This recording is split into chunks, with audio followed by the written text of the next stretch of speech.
வணக்கம். தமிழக வெற்றிக் கழகத்தின் தேர்தல் அறிக்கை பார்த்தீங்கன்னா, நேற்று நம்ம தலைவர் தளபதி அவர்கள் பார்த்தீங்கன்னா வெளியிட்டுட்டாரு. 2026 டிவிகே மேனிஃபெஸ்டோ. அதில் மிக முக்கியமான ஒரு விஷயம் அப்படின்னு நம்ம பார்த்தோம் அப்படின்னாக்கா, தூய்மை பணியாளர்களோட தூய்மை பணியாளருக்காக என்ன பண்ணியிருக்காங்க அப்படின்னா, மனித கழிவுகளை மனிதர்களே அகற்றும் முறை வந்து நீக்கப்பட்டிருக்குது. இதில் மூலியமாக வந்து பார்த்தீங்கன்னா ஹைடெக் மிஷின்ஸ் கொண்டு வர போகிறாங்க. அந்த ஹைடெக் மிஷின்ஸ் மூலியமாக வந்து பார்த்தீங்க அப்படின்னாக்கா மனித கழிவுகளை அகற்ற போகிறாங்க. இதனால் வந்து பார்த்தீங்கன்னா தூய்மை பணியாளருக்கு வேலை இழப்பீடு ஏற்படுமா அப்படின்னு கேட்டால் கிடையாது.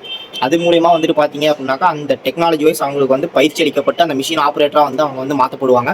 அந்த ஒர்க் பண்ணிட்டு இருக்கிறவங்க வந்து அந்த மிஷின் ஆப்ரேட்டராக மாற்றப்படுவாங்க.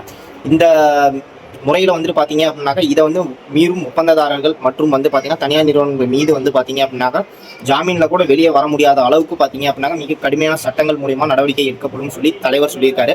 இதில் அடுத்து மூணாவது விஷயம் பார்த்தீங்க அப்படின்னாக்கா இந்த ஓய்வு பெறும் தூய்மை பணியாளர்கள் வந்து ஓய்வு பெறாங்க அப்படின்னாக்கா அவங்களுக்கு வந்து மாதம் வந்து 4000 ரூபா வந்து பார்த்தீங்க அப்படின்னாக்கா வழங்கப்படும். தயவு செஞ்சு இதை வந்து மேக்ஸிமம் ஷேர் பண்ணுங்க. ஏன்னா முக்கியமான விஷயம் வந்து பார்த்தீங்கன்னா தூய்மை பணியாளர்கள் நலன்கள் வந்து முக்கியமான விஷயம். அடுத்து வந்து இன்னும் ஒவ்வொன்றா பார்த்தீங்கன்னா நம்ம மேனிஃபெஸ்டோல வந்து நம்ம சொல்லிக்கிட்டே இருக்கலாம்.